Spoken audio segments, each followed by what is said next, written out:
Ryan's office revenge. The security guard's hand was on my elbow, escorting me toward the front entrance of Atlanta Regional Hospital System, when I heard the conversation that changed everything. "Sir, you can't just walk in here without an appointment." Sharon Davis, our receptionist, was saying to someone I couldn't see yet. "Ma'am, we don't need appointments," came the reply, a woman's voice, calm and authoritative. "We're federal agents conducting an official investigation."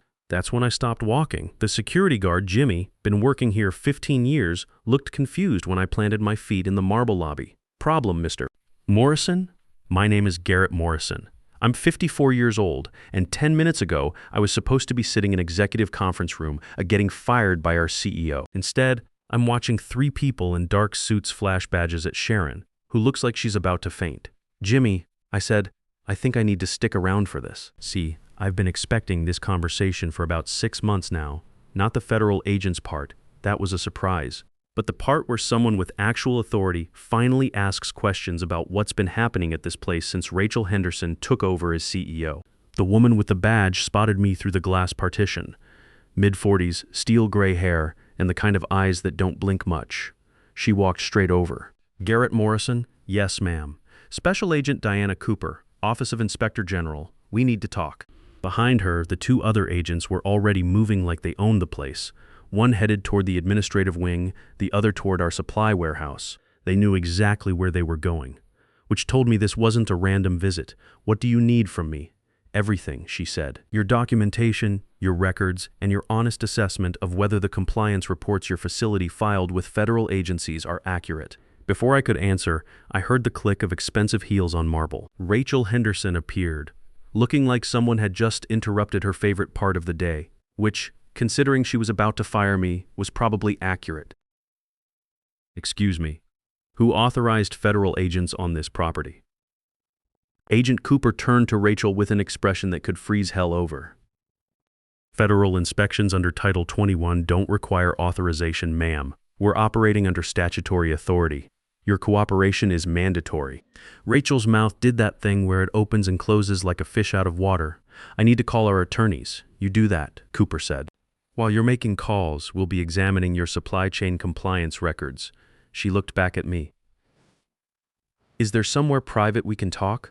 "Conference room 2, I said, "down the hall, first door on the right." As we walked past Rachel, who was already speed dialing someone on her phone, probably Michael Foster, our CFO, I felt something I hadn't felt in months. Not relief exactly, but recognition, like when you're driving in the dark and finally see road signs that tell you where you are. Cooper sat across from me in the small conference room, pulled out a thick folder, and cut right to the chase. "Mr. Morrison, 3 weeks ago your facility submitted quarterly compliance reports to both FDA and DEA regarding controlled substance handling and medical supply integrity. Your name appears on several certifications." She slid a document across the table. I knew it immediately, our Q3 compliance filing. My signature was right there at the bottom. "Did you personally verify every item in this report before signing?" I looked at the document, all those neat checkboxes, all those perfect date stamps, all those certifications that looked complete on paper. Then I looked up at Agent Cooper and said the words I'd been waiting months to say to someone who might actually listen. "No, I did not. You have to understand something about me. I spent 12 years in Army Medical Corps, from age 18 to 30. 12 years learning that when you're dealing with medical supplies, every shortcut kills someone. Every corner you cut ends up cutting into a person. After the Army, I spent 4 years getting my degree in supply chain management, then landed here at Atlanta Regional 20 years ago. 20 years of making sure medications get where they need to go at the right temperature, with the right documentation, handled by people who know what they're doing. It's not glamorous work. Nobody writes songs about supply chain compliance officers. But it's the kind of work that keeps hospitals from losing their licenses when someone with a badge shows up asking uncomfortable questions, like right now. "Mr. Morrison," Cooper said, "I need you to walk me through your concerns, starting from the beginning." So I did. I told her about Rachel Henderson arriving in March with her private equity background and her mission to clean up our numbers for the IPO that our board was salivating over. Hospital systems are hot properties these days, and our board wanted their payday. I told her about Michael Foster, the CFO Rachel brought in, who understood spreadsheets but didn't understand that medical supply chains aren't like Amazon warehouses. You can't just optimize for speed and cost when people's lives are on the line. And I told her about the moment I knew I was going to end up in this exact conversation, even if I couldn't predict the federal agent's part. It started in June with our operating room temperature monitoring system.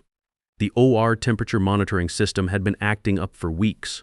We've got 12 operating rooms, and every single one has to maintain precise temperature and humidity levels.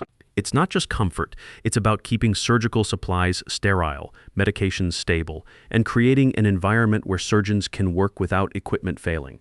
The alarms started going off in early June. Room 7 too hot, room 3 too cold, room 9 humidity spiking. Each alarm meant the same thing: potential compromise of sterile supplies, possible medication degradation, and mandatory investigation within 2 hours per FDA regulations under 21 CFR 82270. I documented 9 separate incidents where these alarms triggered but weren't properly investigated. 9 times when protocol required written reports, verification that no compromised supplies reached patients, and sometimes quarantine of affected inventory pending stability testing. When I brought this to Michael Foster, he was sitting in his corner office reviewing quarterly projections on 3 different monitors. The guy had more screens than a NASA control room, but apparently none of them showed him the federal regulations I was trying to explain. "Garrett, these are old sensors being hypersensitive," he said without looking up from his spreadsheets. "The actual temperature variations are minimal, probably just door openings or brief HVAC fluctuations, nothing that affects our bottom line." I sent him an email that same afternoon. Professional, detailed, with copies of the relevant FDA guidance documents attached. I explained that regardless of whether the variations seemed minimal, federal law required documentation of every alarm event. I copied Rachel and Lisa Parker, our HR director. Michael's response came back within an hour. "Facilities team will be more diligent about documentation going forward. Thanks for the heads up." Lisa replied with corporate speak that I was starting to recognize. "Thanks for flagging this, Garrett. Let's keep our operational momentum moving forward. Keep momentum moving." That became the standard response to everything I raised. Don't slow down the process. Trust the team's judgment. Move fast and fix things later. Except in hospitals, fixing things later sometimes means people don't go home to their families. The training certification issue in August was worse. Way worse. Our DEA quarterly report required verification that all personnel handling controlled substances had completed mandatory training. This isn't corporate training about harassment or fire safety. This is federal law. Every employee who touches Schedule II narcotics, your morphine, your fentanyl, your oxycodone, needs documented certification on proper handling, security protocols, and inventory tracking. I pulled the completion records from our learning management system like I do every quarter. Found 8 employees showing incomplete certification due to what he called a software glitch that locked them out of final assessments. The system showed them at 85% completion, but DEA requirements aren't like college grades. There's no partial credit. You either have current certification or you don't. These 8 employees had collectively handled over $1.8 million worth of controlled substances during the quarter, while technically unqualified under federal law. Do the math. That's about $75,000 worth of narcotics per employee per month. Street value, multiply by 10. We're talking about drugs that people kill for, handled by employees whose training status couldn't pass a federal audit. I couldn't sign off on complete training when I knew it wasn't complete. So I sent another email to Lisa Parker, requesting a deadline extension while we got everyone through the final modules. 3 business days, maximum, simple fix. Her response wasn't simple. "Garrett, I appreciate your thoroughness, but we're under significant pressure to maintain our compliance metrics. The board is breathing down Rachel's neck about our IPO timeline. Please go ahead and certify the training as complete. We'll cycle the affected employees through refresher courses next quarter." I replied that certifying incomplete training would constitute falsification of federal records under 18 U.S.C. 1341. That's the mail fraud statute, but it applies to any false statement made to federal agencies. It carries up to 20 years in federal prison. Lisa called me into her office the next day. Small room, motivational posters on the walls, the kind of place where careers go to die.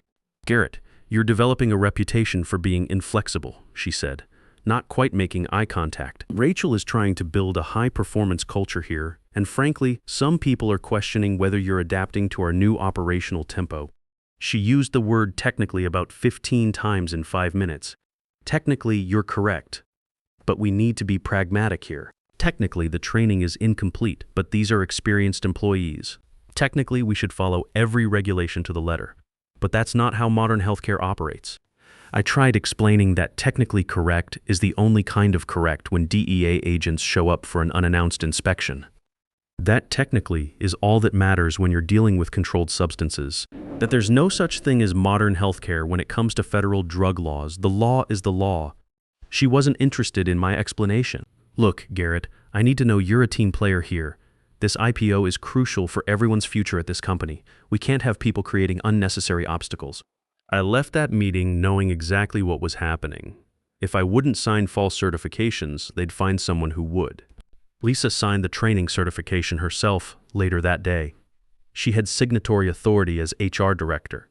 The report went to DEA with her signature, certifying that all employees had completed required training when I had documented proof that 8 of them hadn't. That's when I started keeping detailed records of everything, not just the compliance issues. That was part of my job anyway. But every email I sent raising concerns. Every response I got brushing those concerns aside. Every deadline they pushed through despite my warnings.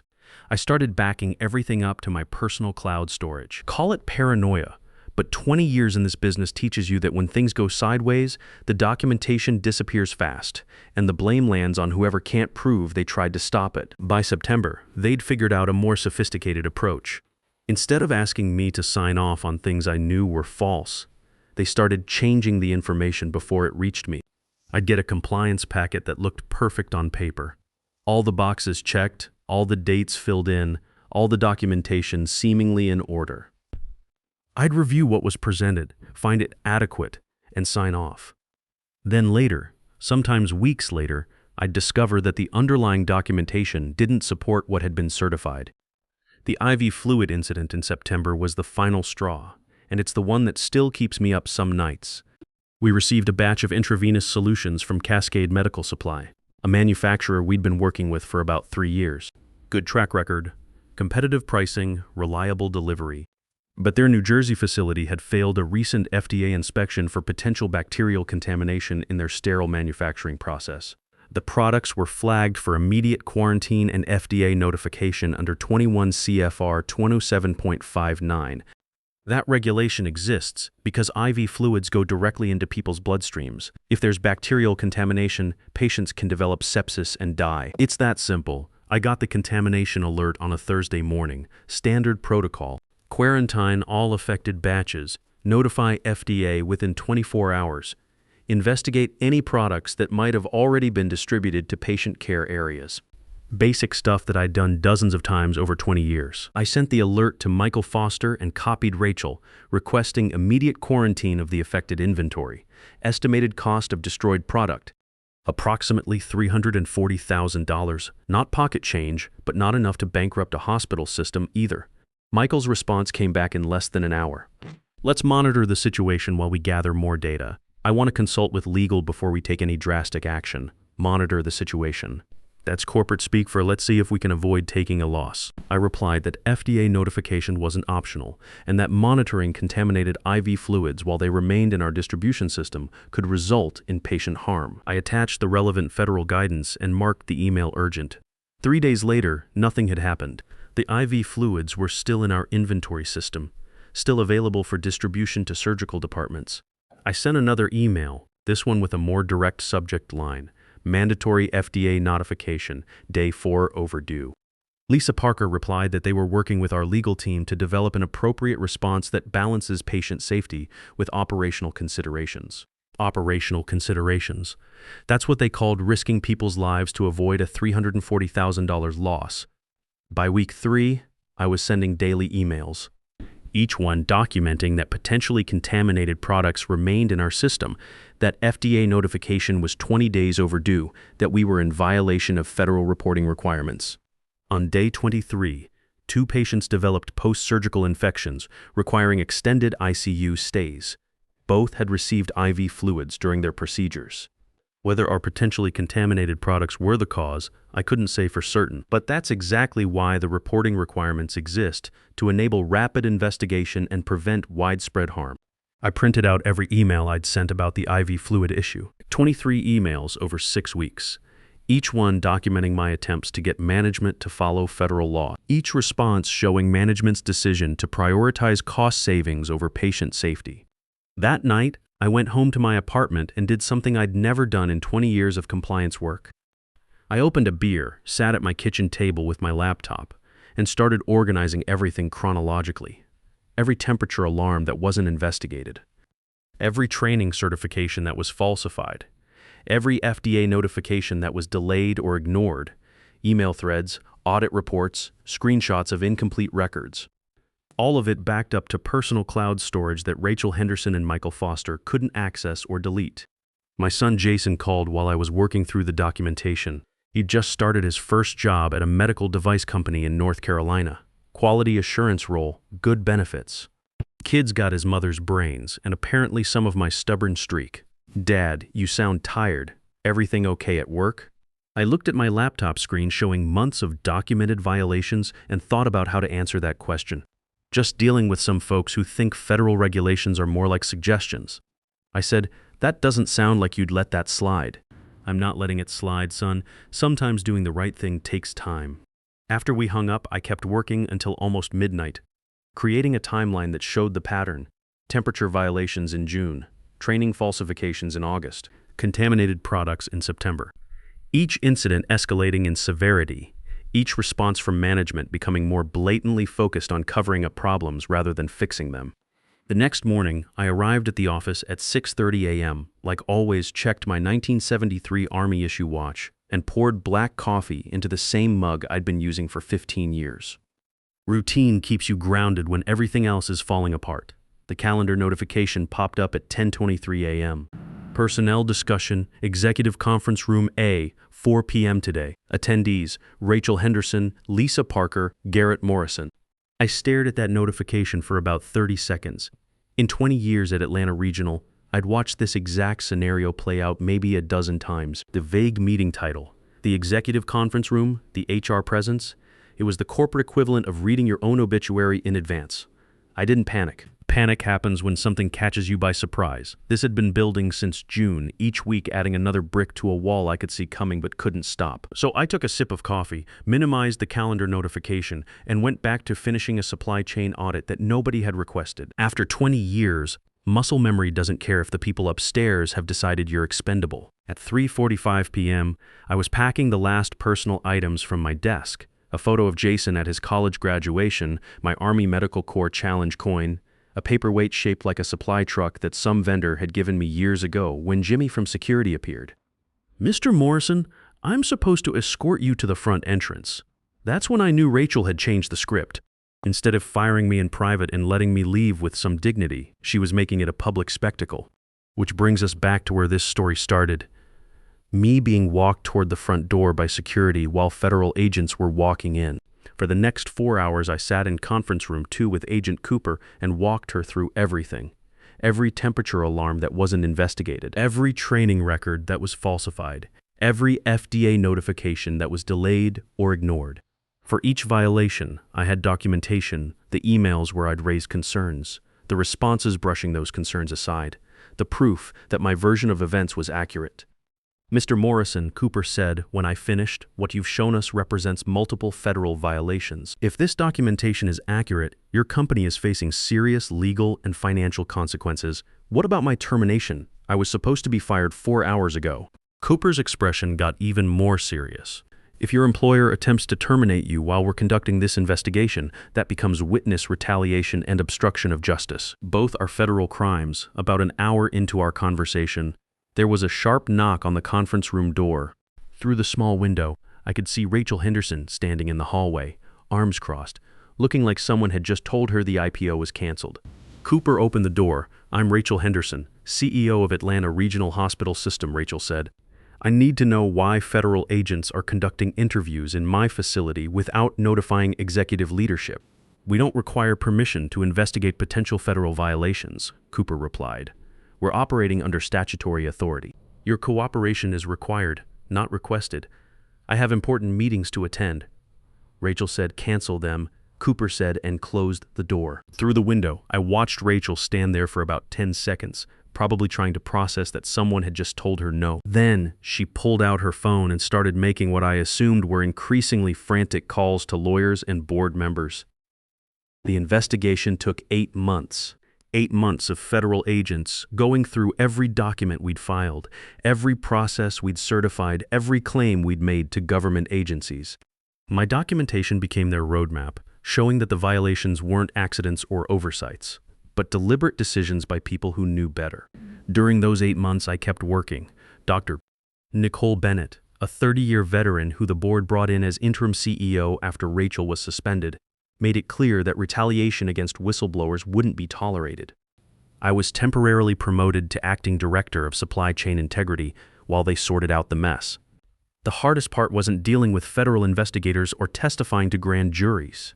It was watching colleagues who I'd worked with for years distance themselves from me. Some thought I should have handled things internally instead of involving federal agents. Others worried that speaking to me might make them targets of the investigation. But some people stepped forward.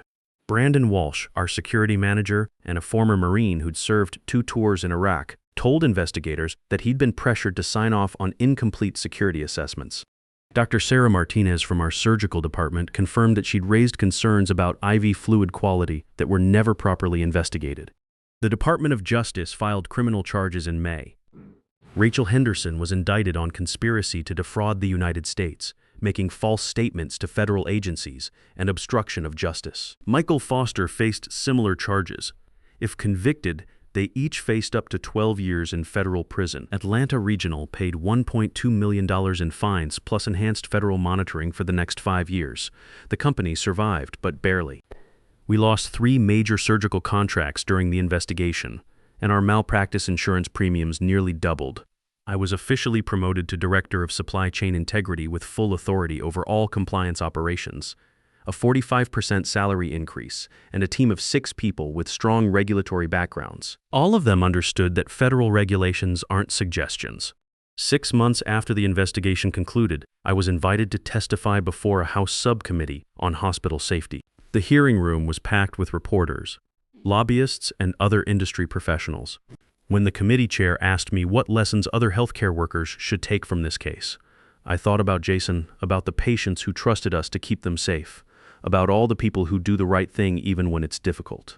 Federal regulations in healthcare exist because people die when we ignore them, I said. Every shortcut, every corner we cut, every time we prioritize profits over compliance, we're gambling with human lives, and eventually someone always calls our bluff. 9 months after my testimony, I was named Healthcare Compliance Officer of the Year by the National Association of Healthcare Compliance Professionals. The award ceremony was in Chicago, and Jason flew up from North Carolina to attend. Watching him applaud when they called my name was worth more than any professional recognition. Rachel Henderson ultimately took a plea deal, 4 years in federal prison and a 10-year ban from working in healthcare. Michael Foster got 3 years and the same employment ban. Both are currently serving their sentences at minimum security federal facilities. I still arrive at the office at 6:30 a.m. every morning, still check my 1973 Army issue watch, still pour black coffee into the same mug. But now when I review compliance reports, I'm not fighting an uphill battle against people who think regulations are optional. Last month, Jason called to tell me about a situation at his company where management was pressuring quality assurance to overlook some testing irregularities in a new cardiac device. Dad, what would you do? Same thing I taught you when you were 12 and wanted to cheat on your math homework, I said. Document everything. Follow the rules and never sign your name to something you know is wrong, even if it costs me my job, especially if it costs you your job. Because integrity isn't something you can compromise a little bit. It's either who you are or it isn't. 3 weeks later, Jason called back to tell me that his company had voluntarily recalled the devices and fixed the manufacturing issues. His supervisor had thanked him for preventing what could have been a major FDA enforcement action. That's the real victory in all this. Not the promotion, not the award, not even seeing Rachel and Michael get what they deserved. It's knowing that integrity isn't something you practice when it's convenient. It's who you are when nobody's watching, when your job's on the line, and when powerful people are telling you to look the other way. When you're the only person willing to say no, you're not being difficult, you're being necessary. Because the moment you start thinking just this once or it's not that big a deal, you've already lost everything that matters. And more importantly, it's something you pass on.